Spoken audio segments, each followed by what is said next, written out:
कर्मचारियों के राष्ट्रीय स्वयंसेवक संघ की गतिविधियों और कार्यक्रमों में शामिल न होने वाले केंद्र सरकार के एक पुराने आदेश के खिलाफ दायर एक याचिका की सुनवाई के दौरान इंदौर हाईकोर्ट की डिवीजन बेंच द्वारा की गई टिप्पणी को लेकर राज्यसभा सांसद और वरिष्ठ अधिवक्ता विवेक तनखा ने कहा कि मेरा स्पष्ट तौर पर मानना है कि जजेस द्वारा जो बातें कही गई हैं वे जजमेंट के लिए आवश्यक नहीं थी। आरएसएस का जो प्रतिबंध था उसे तो कोर्ट ने ही नहीं हटाया, सरकार ने हटाया। ऐसे में 2 लाइन के आदेश के साथ केस खत्म हो सकता है।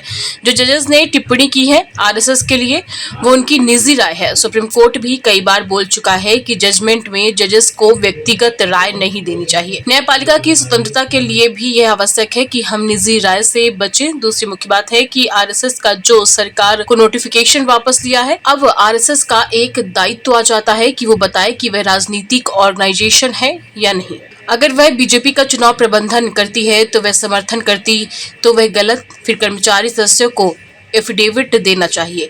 हम खाली कल्चर नहीं तो वह झगड़ा बढ़ेगा। उल्लेखनीय है कि फैसला सुनाते हुए मध्य प्रदेश हाईकोर्ट की इंदौर बेंच ने कहा था कि बहुत दुर्भाग्यपूर्ण है कि साल 1966, 1970 और 1980 में राष्ट्रीय स्वयंसेवक संघ को सामाजिक और सांप्रदायिक संगठन मानकर सरकारी कर्मचारियों के आरएसएस की शाखाओं में जाने और उनके गतिविधियों में शामिल होने पर रोक लगाई थी।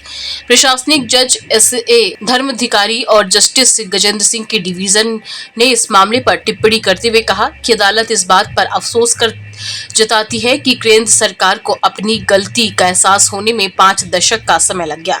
साथ ही इस बात को स्वीकार करने में कि उन्होंने राष्ट्रीय स्वयंसेवक संघ जैसे अंतर्राष्ट्रीय स्तर पर प्रसिद्ध संगठन को गलत तरीके से प्रतिबंधित संगठनों की सूची में रखा। देखिए, मेरा बहुत क्लियर वक्तव्य है कि जो बातें कही गई हैं वो उस जजमेंट के लिए आवश्यक नहीं थी।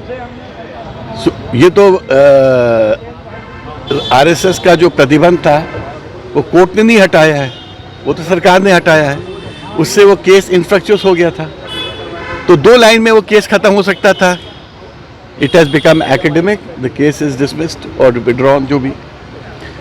जो जजेस ने जो टिप्पणी की है आरएसएस के लिए, वो उसको हम लोग अंग्रेजी में कहते हैं obiter dicta, not necessary for the case. तो वो ऑबिटर डिक्टा है, वो कोई कानून भी नहीं है और वो जजेस की पर्सनल व्यू है। और सुप्रीम कोर्ट कई बार बोल चुका है कि जजेस को अपनी पर्सनल व्यू जजमेंट्स के थ्रू रिफ्लेक्ट नहीं करनी चाहिए। ये सुप्रीम कोर्ट कहता, मैं नहीं कह रहा हूँ। और न्यायपालिका के स्वतंत्रता के लिए भी इम्पोर्टेंट है कि पर्सनल व्यूज से हम बचें।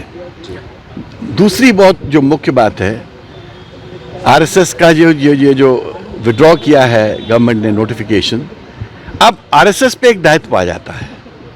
आरएसएस को ये बताना चाहिए कि वो पॉलिटिकल ऑर्गेनाइजेशन है कि नहीं है। अगर आरएसएस बीजेपी का चुनाव में प्रबंधन करती है या समर्थन करती है तो वो गलत है।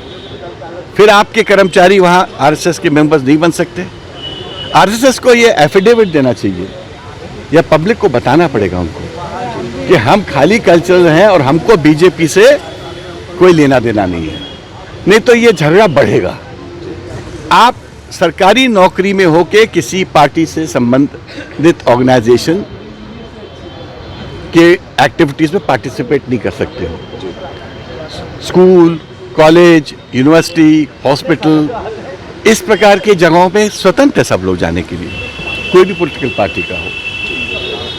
मगर अगर आप ये बोलना चाहते हो कि आपका बीजेपी से कोई संबंध नहीं है, आप कल्चरल ऑर्गेनाइजेशन हो, तो आपको ये बात पब्लिक को प्रूव करनी पड़ेगी।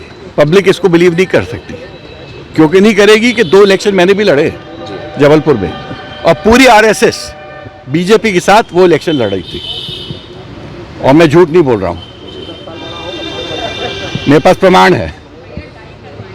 इसलिए मैं कह रहा हूँ कि जजेस को भी टिप्पणी नहीं करनी चाहिए इस प्रकार की जो कंट्रोवर्शियल होती है। और दूसरा मेरा कहना है कि आरएसएस को खुद बताना पड़ेगा कि उसका जो कैरेक्टर है क्या है। लास्ट सवाल, नाम पट्टिका को लेकर